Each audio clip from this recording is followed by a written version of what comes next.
ہند میں انوکھا مرکز تحفظ دین، یہ دین کا ترجمہ ہے۔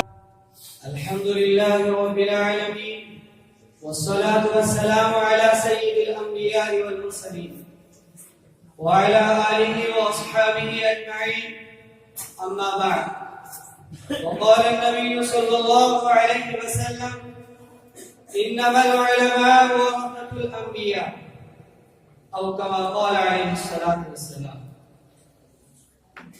قابل احترام اساتذہ، مہمان اعزام اور حاضرین اجلاس، مختلف تہذیبوں کا گہوارہ ہمارا یہ ہندوستان جنت نما ہے۔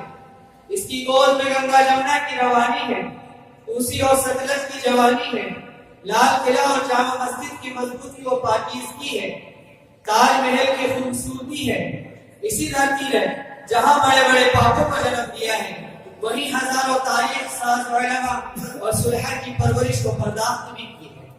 اسی دیش کے اندر ہم پیدا ہوئے ہیں، اسی کی مٹی نے ہماری پرورش کو پرداخت کی ہے، تہذیب و شائستگی کا اعلیٰ معیار عطا کیا ہے۔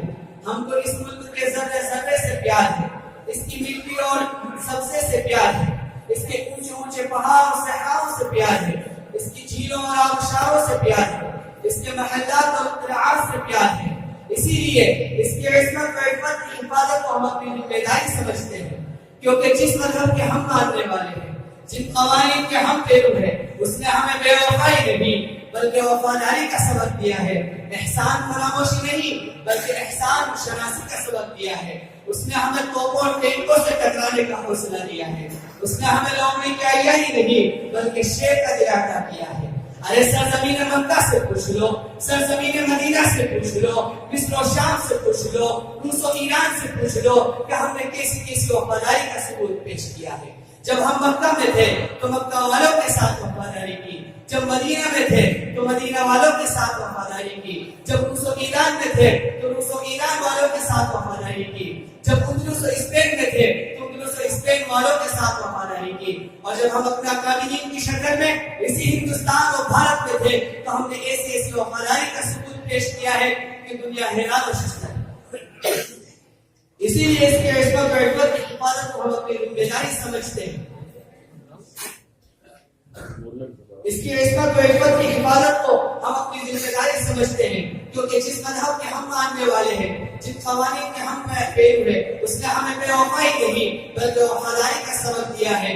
اسی ہندوستان کے خاطر ہم نے توپوں اور ٹینکوں کا سامنا کیا، اسی ہندوستان کے عصمت و عفت کی حفاظت کے خاطر توپوں اور ٹینکوں کا سامنا کیا، جیلوں کی مشقتوں کو برداشت کیا، نظر آتش کر دیے گئے۔ اے سرزمین ہند سن اور غور سے سن، میں اپنی وفاداری کی گزار سنانے جا رہا ہوں۔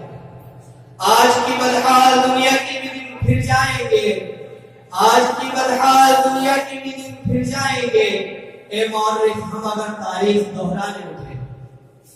جب ہندوستان کی سرزمین پر انگریزوں کے ناپاک سایہ پڑا اور وہ اپنی شادیانہ وغیرہ چالوں سے یہاں کے مالی پر بیٹھے، جب ہندوستان کو غلام بنایا جانے لگا، جب ہندوستانیوں کا خون ان کے پسینوں سے بھی زیادہ عرصہ ہونے لگا، تو ایسے نازک دور میں سب سے پہلے جس نے عالم بغاوت کو بلند کیا وہ محدث کبیر نازش وطن شاہ عبدالعزیز بن ولی اللہ محدث دہلوی تھے۔ شاہ عبدالعزیز کا فتویٰ کیا تھا؟ وہ ایک برق تپا تھا جو دشمنوں کے نخل تمنا پر گر پڑی۔ یہ حقیقت ہے کہ اگر ہندوستان کی جنگ آزادی میں علماء اکرام حصہ نہ لیتے تو یہ ہندوستان کبھی آزاد نہ ہوتا۔ چنانچہ 1857 کی جنگ آزادی میں دو محال بنائے گئے، ایک محال امبالہ پر جس کی قیادت مولانا جعفر تھانیسوی کے پاس تھی، دوسرا محال شاملی پر جس کی قیادت حاجی امداد اللہ مہاجر مکی کے پاس تھی۔ اس 1857 کی جنگ آزادی میں بڑے بڑے علماء اور صلحاء شہید ہوئے۔ اسی جنگ میں مولانا نانوتوی زخمی ہوئے، اسی جنگ میں مولانا نانوتوی زخمی ہوئے، اسی جنگ میں حافظ نامک شہید ہوئے۔ اس 1857 کی جنگ آزادی میں 2 لاکھ مسلمان شہید ہوئے، جن میں 51,000 علماء اکرام تھے۔ صرف دہلی کے اندر 500 علماء اکرام کو تختہ اعدام پر لٹکا دیا گیا۔ 1861 میں 3 لاکھ قرآن کریم کے نسخے بدبخت انگریزوں نے جلا ڈالے۔